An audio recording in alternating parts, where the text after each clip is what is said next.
原来他叫敖东在咱这的好对象。เป็นเวลานาทีที่ตื่นเต้นระทึกใจ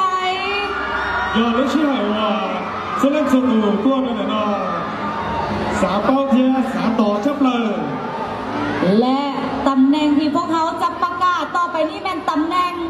นางสาวมงลาวประจำปี 2019ตัวรสชาติแต่เรียนจะต้องเอาสนามเป้าแต่ชนะยอดจุนใจโอ้ยว่ายอดตัว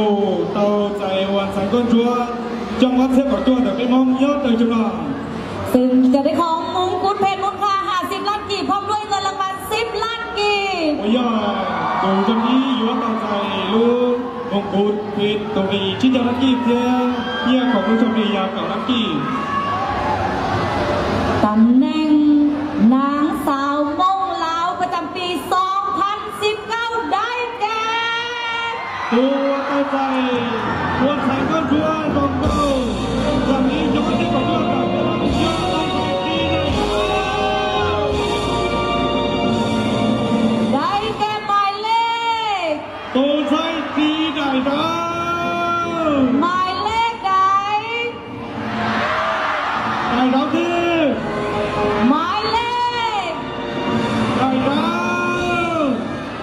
หมายเลข19ตัวใจดีได้ดาวเองตัวเดียว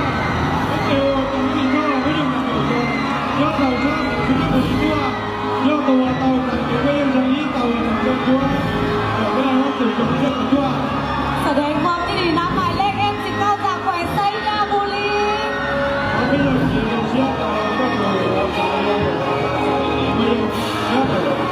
ราก็ตัวก็ได้หูพร้อมกันแล้วพอคอยมาเป็นเวลาหลายชั่วโมงรู้เชื่อเราจะได้กู้ฟ้าเลยเนี่ยเราจะนี้ยังก็คือเรายังไม่ชี้เชื่อในเรื่องเรารู้เชื่อตอนนี้พวกเขาจะมามอบรางวัลไห่ฮ้องอันดับ1ก่อน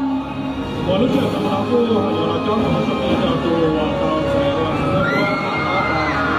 สำหรับฮ้องอันดับ1จะได้รับเงินรางวัล8 ล้านกีบพร้อมสายพายและโซดอกไม้ตัวตั้งใจว่าจะต้องรู้ว่าจะต้องจะต้องเป็นแบบเราใจเนี่ยเราจะต้องเราเนี่ยที่เราจะเราเชื่อในนี้มาขอเชิญท่านทองวิไลฤทธิเดชคณะประธานจัดงานให้เกียรติมอบรางวัล8 ล้านกีบเงินสดพร้อมด้วยสายพายและโซดอกไม้นี่เลยเราจะทำด้วยอะไรที่คณะเชิญชวนคณะต่างๆที่เราอยู่ในย้อนของผู้ชมดีเนี่ยนี่นะทั้งที่เราเชื่อเราเชื่อเนี่ยเดี๋ยวป้าต่อด้วยทางบิ๊กสัมพันธ์จันมวงศ์จะมอบ3 ล้านกีบสมุยเจอบิ๊กสัมพันธ์จันมวงศ์จะอยู่จอเนี่ยเป็นลักกี้ขออนุญาตเสนอไปเลยเพราะว่าเป็นการเสียเวลาพร้อมเดียวกันนี้ก็ขอเชิญทานคำพาณิชย์ไซยาสมบัติผู้จัดการบริษัทเวียงจันทร์SBมอบผลิตภัณฑ์น้ำดื่มสร้างมูลค่า2 ล้านกีบ지금기록시야또다녀야컴퍼니사이아소마트최초브리스번인장SB 라가니아2 ล้านกีบและห้างคำเฮ้าสั่งได้สนับสนุนสุดออกงานมูลค่า5 ล้านกีบขอเชิญท่านคำเฮ้าเจ้าของห้างด้านเราก็คือทางที่เราเวลาจ้อยที่ตรงเราแล้วก็เป็นชื่อที่พร้อมด้วยห้างตุ้ยสมสวยท่าหลวงและเครื่องสำอางวิลเลนดรอฟลาวด้านเราก็คือชื่อว่าเราก็ตุ้ยท่าหลวงเนี่ยก็คือว่าของแมคโครนี่แหละเราตอนนี้ทางทองวิไลฤทธิเดชยังให้เกียรติมอบเงินรางวัลพร้อมด้วยซอดอกไม้และสายพัดประจำตำแหน่งสัมพันธ์มอบ3 ล้านกีบทางบิ๊กสัมพันธ์จันทวงศ์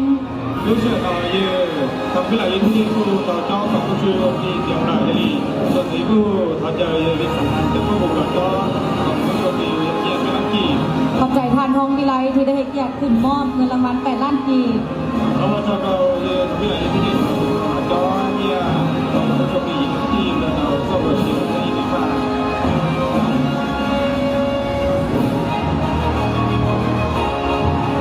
ตอนนี้เป็นท่านประธานจากบริษัท SB มอบเฮียนเซิร์ทานบิ๊กสัมพันธ์จันทบงศ์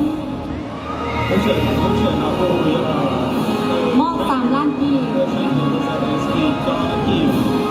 他到了不要วิกสัมพันธ์กับลูกจอเนียสเปนยันดี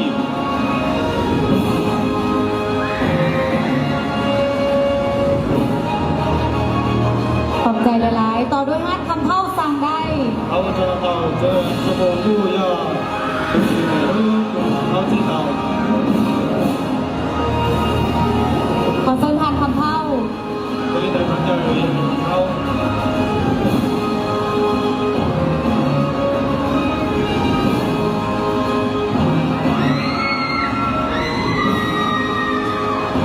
สนับสนุนทั้ง5 ตำแหน่งเลยตั้งแต่ห้องอันดับ4ฮอดรางวัลชนะเลิศ ว่าตู้น้องเมื่อกี้จะ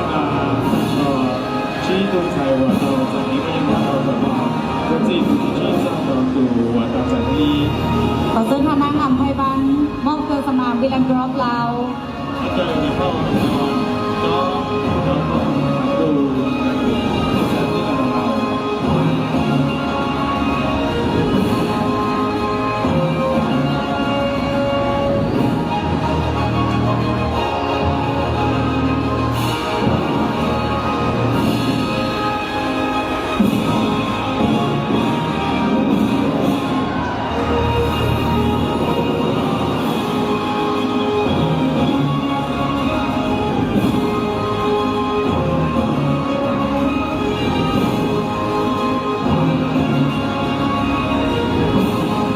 ขอบใจน้ำทานนางอำไพบัน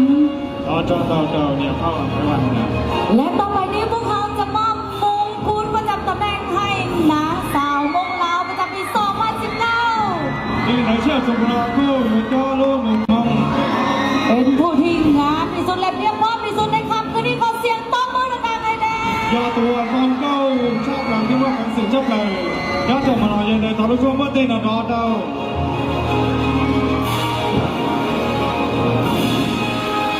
ในโอกาสนี้ขออนุญาตที่เป็นเกียรติเรียนเชิญท่านนางยอดแก้วมณีสุภานุวงศ์รองประธานศูนย์การแนวเราศาสตร์ศาสตร์ให้เกียรติขึ้นมอบมงกุฎประจำตำแหน่ง ยังเรียนได้รู้เชื่อเราอย่างเขาเจอเนี่ยเข้ายอดเจ้าหนี้ซึ่งมันรู้เรื่องต้องการเสร็จให้แต่เราสั้นๆว่าตูรอ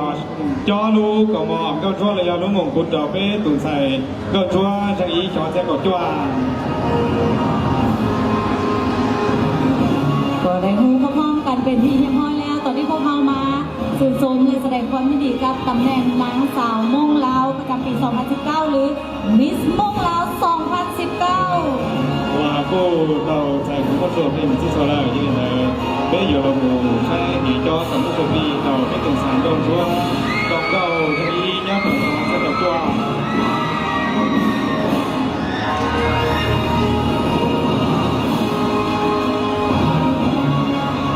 ท่านนางยอดแก้วมณีสุพรรณวงศ์ให้เกียรติขึ้นมอบมงกุฎเพชรมูลค่า 50 ล้านกีบ เนี่ยเขาอยากเจอกันอีกสักลูกว่าตูจอลูกมงกุฎเลยลูกกบอลแล้วก็ช่วยตรงอีชี้จระเข้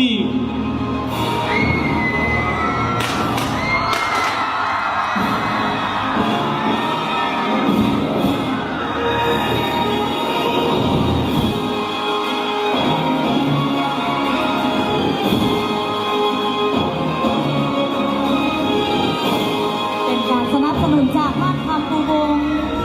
ก็ตอนสังเกตว่าเราหมดรู้โอ้โห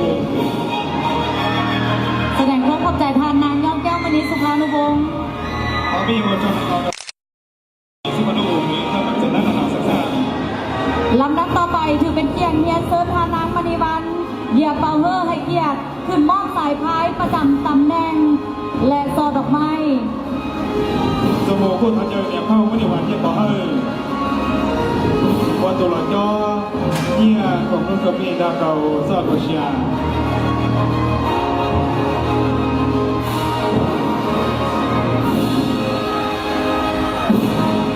ท่านนางมณีวันเหยียบเป่าเฮอจะได้ให้เกียรติมอบสายพายประจำตำแหน่งพร้อมด้วยซอดอกไม้ เนี่ยเข้าไม่ได้วันที่บอกอยู่ยาตัวละจอซาโดเชีย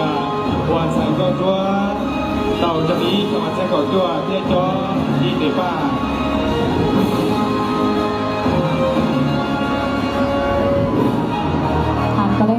จัดงานในมื้อนี้มาร่วมเป็นเกียรติตอนนี้ขึ้นมอบสายพายประจำตำแหน่งและซอดอกไม้ให้กับนางสาวโมกลาวประจำปี 2019 bây giờ tàu giải thì phải chia là thành phố à tàu to còn cái cho còn cái công ty nhá do đồ chiên đầu cái củ xì đôi đôi còn một cái còn chuột là phải mong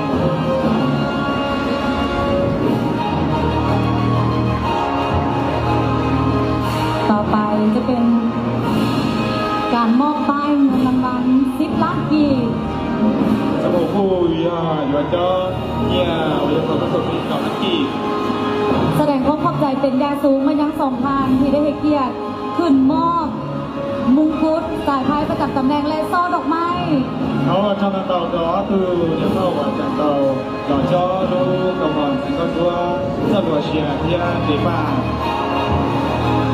ต่อไปเฮียเซินฮานสุริยาวงศ์สมรภูมิประธานสหพันธ์กีฬาพื้นเมืองกีฬาซัดแห่งชาติให้เกียรติมอบเงินรางวัล10 ล้านกีบ Thực sự nó cứ nó chờ giờ xử lý nhà vùng sông Đông Phùng theo xã phận như là đối tượng kỳ là chia và cái đi trả vào tù cho để bay để cho nhà đỏ lắc kỳ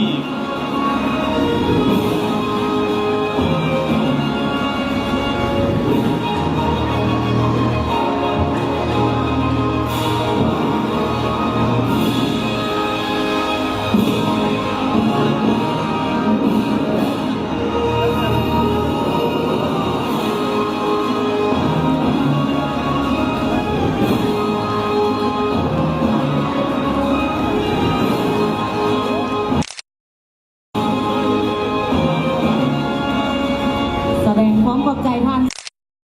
như cho tàu đó như xử lý nhà vùng sông Đông Phùng ต่อไปเซินทานผู้บริหารจากอินโนวาศูนย์เสริมความงามครบวงจร มอบกิฟต์วอเชอร์มูลค่า22 ล้าน 5 แสนกีบ cái gì cứ họ chờ từ sự kỳ là đời thì nó va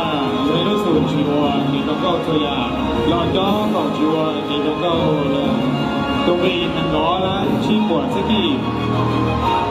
เป็นบัตรแทนเงินสดที่สามารถไปใช้บริการอยู่ศูนย์เสริมความงามครบวงจรอินโนวาตั้งอยู่บ้านพลทันเมืองสายเศรษฐานครหลวงเวียงจันทร์ bây giờ tôiยังchỉ là còn tàu nhẹ tàu tôiยังchỉ bây giờ lúc từ nhất là tàu quân hàm sẽ sẽ là ở cái miền Nam โดยแมน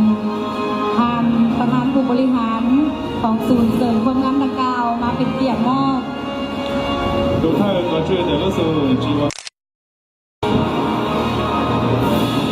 ขอบใจหลาย ว่าเจ้าตาวเราถ้าcó chuyện của thành phố sẽ là cho tàuเป็นสาย ๆลำดับต่อไปเฮียเซินทานวิกสัมพันธ์จันทร์วงศ์มอบ 5 ล้านกีบจากบริษัทล้าวสัมพันธ์พัฒนา เชื่อจะรู้ผู้ท้าใจวิกสำคัญแต่ว่าบุญหล่อจ้อเนี่ยเชื่อกีบเราไม่ถึงสายกันด้วยตรงนี้ โดยบริษัทล้าวสัมพันธ์พัฒนาได้สนับสนุนการจัดงานเทศกาลเผาโมกที่ bây giờ những bữa sáng nào sản phẩm của tàu qua kiến sang là để cho chưa bây giờ là cái mong nhất ở chỗ nào do tạm thờiไม่cho đăng ký ต่อไปเฮียเซินทานคำพันธ์นิสัยยาสมบัติผู้จัดการบริษัท SV เวียงจันทร์หรือว่าเวียงจันทร์ SV มอบ 2 ล้านกีบ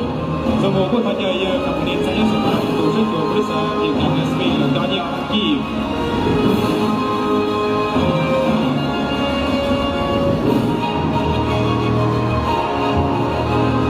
เป็นทานวิทยาหมื่นวันเป็นผู้อำนวยการที่ปรึกษาบริษัทเวียงจันทร์ SV ได้ให้เกียรติมามอบ ว่าเยอะๆวิทยาว่าเมื่อวันตัวช่วยตัวบริษัทก็รู้ชนะแต่บริษัทเกี่ยวกับ SV เรา บ่ายแมนฮันคำเข้าสั่งได้ มาเจอตัวสมุยลูกคือของเขาสีเต่า กับใจทานวิทยา เขาจอนเราเจอยังวิทยา ความเดียวกันนี้ก็ขอเสริมทานตุ้ยเสริมสวยทัดหลวงทานสุทธสมวงศ์ประจันทร์และทานนางอภัยวันวงศ์ประจันทร์สนับสนุนเครื่องสำอางวิลเลนดรอฟลาว gia đình mà chờ lúc thì tôi chỉ ngồi và nó có than luồng rồi cho ta chờ sự có sùng có dàn chứ để bao phải có dàn từ bữa trưa lúc thì còn phạt đồ với làm nào เป็นที่เยี่ยมห้อยแล้ว ว่าแต่น้องผู้ยอมเกาจ้อของผู้โชคดีที่ส่งมา บรรดาท่านขอเสียงตบมือดังๆ ให้กับการประกวดในค่ำคืนนี้อีกครั้งหนึ่ง ตอนนี้ไม่รู้ช่วงประเทศไหนเรากี่ชิ้นถึง3ก็ช่วยตัวก็มานาที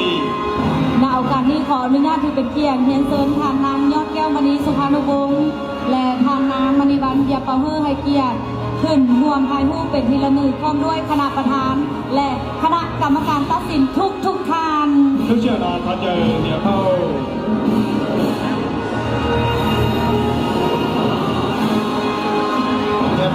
ยอดเย้ามันนี่สุภาพบุรุษที่เด็กเข้าไม่ได้วันยังบอกเราคณะประธานเพื่อจากคณะกรรมการการรอเราชาเพียรใส่เราอย่างด้วยเราไม่ยอมสั่งก็ด้วยตัดรอ ตอนนี้พวกเขาก็จะมาห่วมสมเสยน้ำกันกับผลสำเร็จตั้งแต่ได้เปิดงานมาฮอดเวลานาทีนี้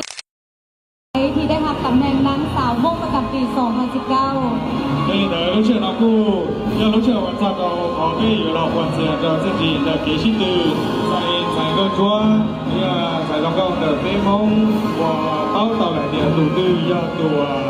到我整个桌中个组装香港桌的飞蒙要走就来。ตอนนี้ทั้งประธานคณะกรรมการผู้ที่เข้าได้มาเฮ็ดเวียกนะพอสมควรใช้เวลา 3-4 ชั่วโมงกว่าที่จะคัดเลือกได้หนึ่งเดียวเท่านั้นผู้ที่ครองมงกุฎนางงามมุ่งประจำปี 2019 ก็ได้ให้เกียรติขึ้นมาถ่ายรูปรวมกันเป็นทีละหนึ่ง 而且呢，从那个么干我要记录起来，那天是都好多难看到，我这样才到现在个桌能够拿到到讲三个桌，现在养多一点都不是了。พร้อมเดียว